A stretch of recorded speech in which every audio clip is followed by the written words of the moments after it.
X-Men, X-Men saving the day.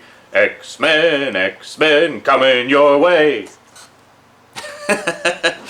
Bonus points if you know where that song is from. No, it's not the theme of this, thank God. Well, okay, I'll just tell you. That was actually a couple lines from the original theme song of the original pilot of the X-Men, entitled Pride of the X-Men, which originally premiered on home video in 1989, I believe. Yeah, it was actually going to be the pilot for an X-Men series, but unfortunately it never got picked up. Or maybe fortunately, because if they'd done it in the style of that pilot, it wouldn't have been anywhere near as cool as this. So, everybody and their dog has been asking me, did you get X-Men on DVD? After leaving comments on my RANT video from a while back, where I was saying, why the hell isn't it on DVD? You morons, put it out. Hello, McFly, hello. Yeah. Anyway, yes, I got them. Here they are. They're in my hand. I own them. Thank you. You can stop asking me now.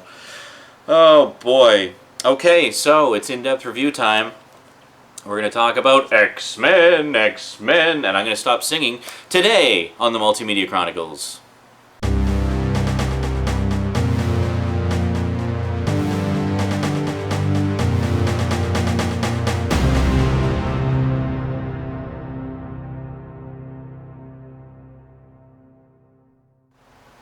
Welcome back. Okay, at long last, the wait is over. We now have the first 33 consecutive episodes of the X-Men animated series on DVD. The day we thought would never come is finally here. And, good news, just before we get into it, I have it on good authority that Volume 3 is already in the works. So presumably that'll be another 16 or so episodes, so that should bring us up to almost episode 50, which would be pretty cool. So, yeah. So the original X-Men series from 1992, of course, ran for 5 seasons, 1992 to 1996, I guess. And then there were 76 episodes total. So this represents the first, the first 2 complete seasons and the first 7 episodes of Season 3. So, Volume 1, you have 16 episodes. Volume 2, it says on the back that you get 16 episodes. However, you actually get 17 episodes on this set. No, there's 8 episodes on the first disc and 9 episodes on the second disc. Okay, so let's go volume by volume here. You'll be surprised to hear this, but I actually don't have a tremendous amount to say about the set, because there's really not much to say. The long and the short of it is you have the first 33 episodes in the correct chronological story order based on story continuity, which is, in my opinion, the only way to watch the original X-Men series. So that's great. The covers are fantastic. I got the slipcover for the first volume. I remember seeing the pre-release artwork, sort of the temp art, and it was nowhere near as impressive as this. Just one second here, I think my focus is a bit off. Ah, there we go. Yeah, that's way better. Yeah, so, it's nice and shiny. Both volumes do come with a slipcover. However, for whatever reason, where I bought them, they only had the slipcover for the first one. And I didn't even know there was a slipcover for the second one until I saw it the other day when we went to see Drag Me to Hell. So the inside cover is exactly the same, it just isn't bumpy and shiny. So there you go. And the back. So on the back it lists all the episodes. This gives you all of Season 1 and the first 3 episodes of Season 2. So it's pretty cool. And then inside, you have a little blurb about Blu-ray. This is being distributed by Buena Vista, which is Disney. And Disney, as you probably know, has really been hyping up Blu-ray. The discs themselves aren't really anything to write home about. You can barely see it there. They got the X-Men logo on them. But that's okay, who cares? It's all about the contents, right? So, and then the second one, again. So here you have the remaining 10 episodes of Season 2, and then the first 7 episodes of Season 3. So it goes right up to the end of the first Phoenix saga, which is pretty cool, which is why Phoenix is on the cover. For those of you who said you couldn't do the Phoenix saga as a movie, well, they did it as 5 episodes in the animated series, which is the length of a movie. Don't give me that they couldn't do the Phoenix saga bullshit, okay? They totally could have done that in X3. Anyway, back to Happy Land. Yeah, if you want to see X-Men done right, this is basically the closest they've ever come to doing any kind of adaptation of the comics, and it's great stuff. And then again, you basically have the same thing in here. Nice that they did flip trays instead of stacking, which, you know, I love. Keeps the discs separate and safe. Now, okay, so packaging's good, presentation's good, number of episodes, good. They didn't put too many per disc, which is great. They didn't put any more than 9 on a disc. And you may remember in my Ninja Turtles review how I was saying how ideally you don't want to put more than 10 episodes on a disc because then you're compromising the bit rate and thus compromising the quality. Well, I've seen some interesting comments from people recently saying that the picture quality sucks on the X-Men DVDs. Well, I have a question for you. What exactly are you expecting from an early 90s cartoon? How do you think it's supposed to look? I need to explain something here. Something that I think a lot of people just don't get. There's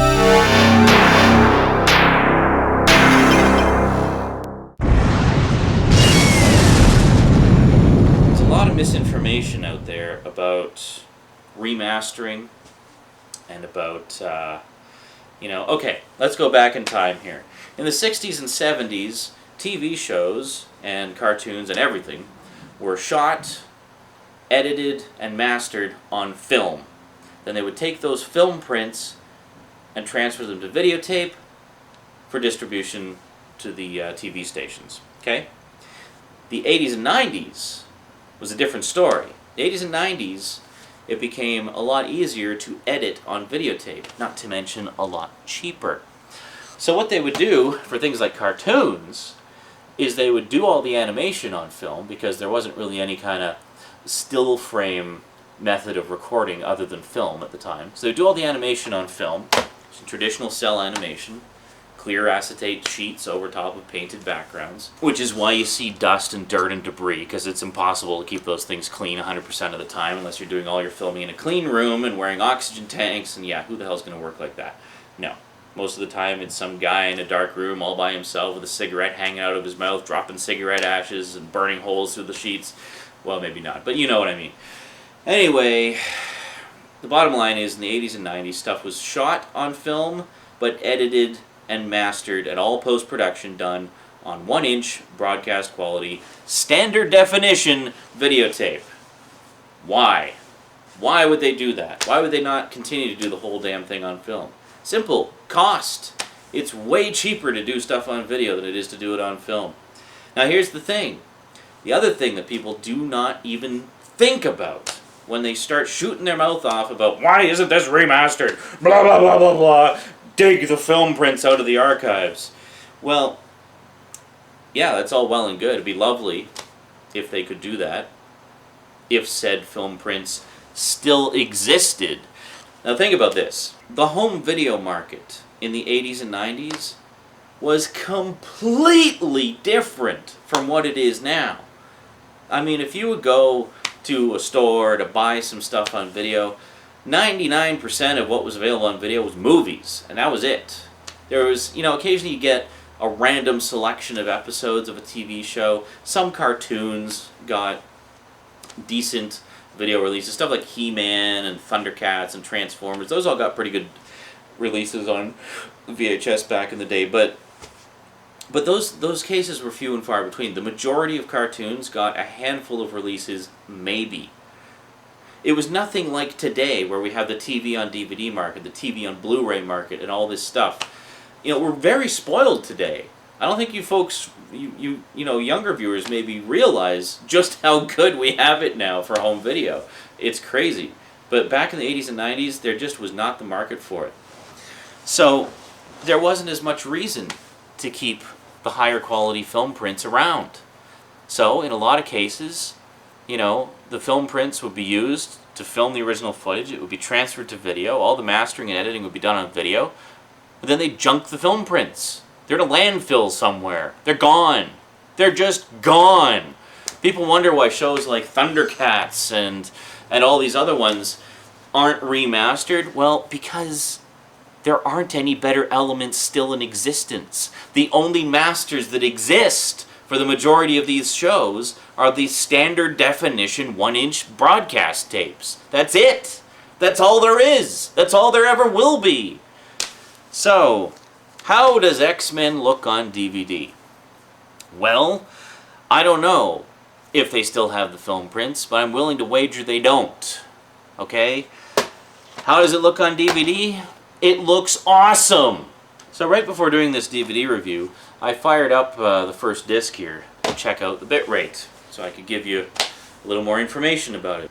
The bitrate on X-Men is fully double what it was on the Ninja Turtles DVDs that I was talking about a few weeks back. You remember that? Where I was talking about how Ninja Turtles, you know, the bitrate was around 3,000 to 4,000 kilobits per second throughout most of the episodes, and as a result they looked like crap.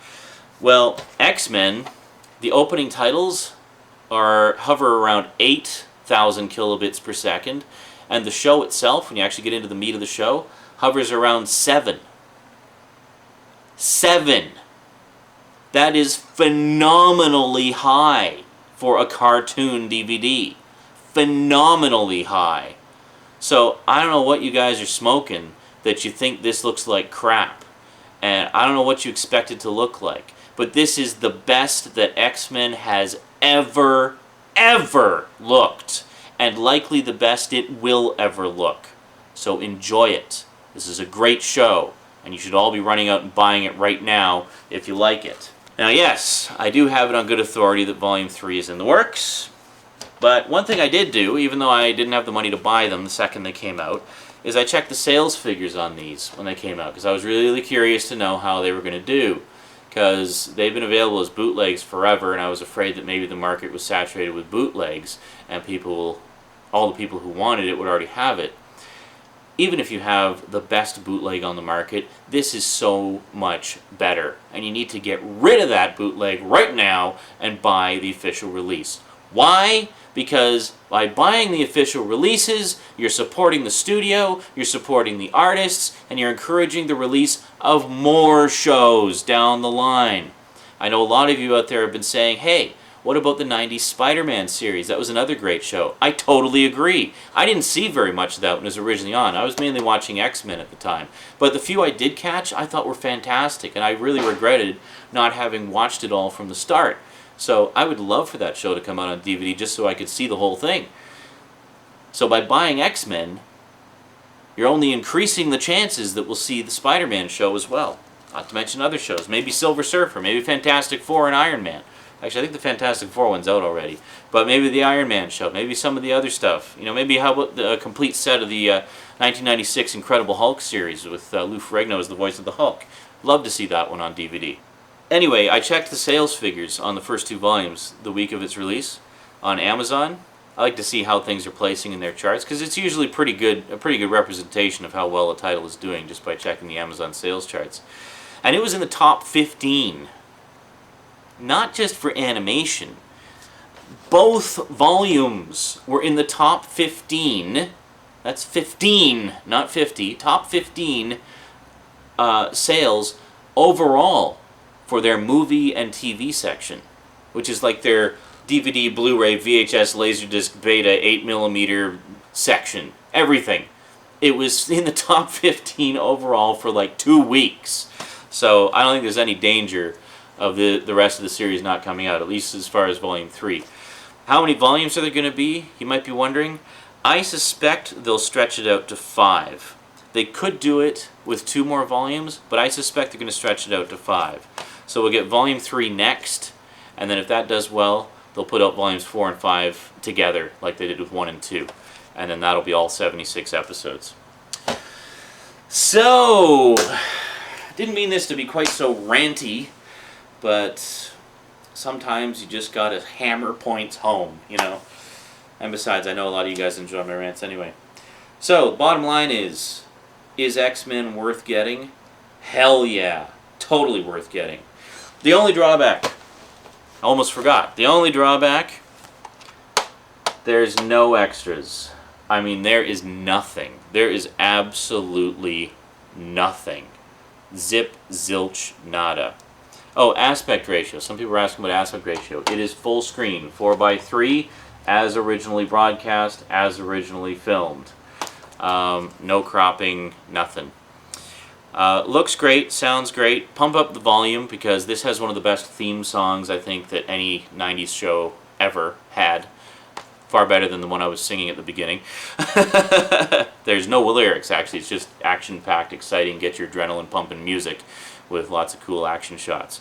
But yeah, there's no extras. I mean, it would have been nice to have some interviews with the cast, some of the writers maybe, something. Because I know there's a couple of my YouTube viewers.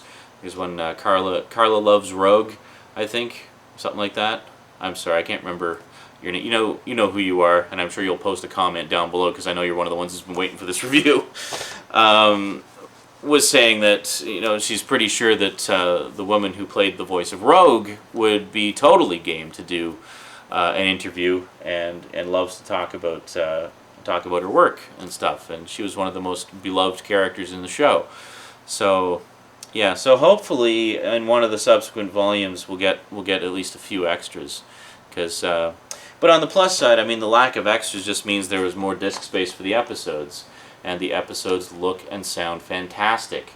It is without question the best that the series has ever looked and sounded. Far superior to the old VHS releases that I had, half of which were recorded in EP. Yeah, they really cheaped out on those after a couple volumes. So yeah, it's great to finally have this series in lovely quality like this. So anybody who tells you that it's shit quality, honestly, has no idea what they're talking about and has no sense of context of how good how good it is possible for shows like this to look. Because sometimes the masters just don't exist in any other form. You know, you look at something like Voltron, where they had access to new transfers of the original Japanese film prints of the original Japanese shows that it was adapted from. That's a rare case. That's something that doesn't happen very often. The home video market has always been massive in Japan for TV shows and movies, just generally. But that's a completely different part of the world. It's a completely different market. And what may apply to anime shows that have been given the royal treatment over the years may not apply to American shows. In fact, look at how cartoons are generally regarded here. They're still seen as being just for kids. And you and I both know that's not the case. But unfortunately, the mass perception is still clinging to that archaic view. I don't know. It's unfortunate. But yeah, anyway, X-Men. I give it 4.5 Z's.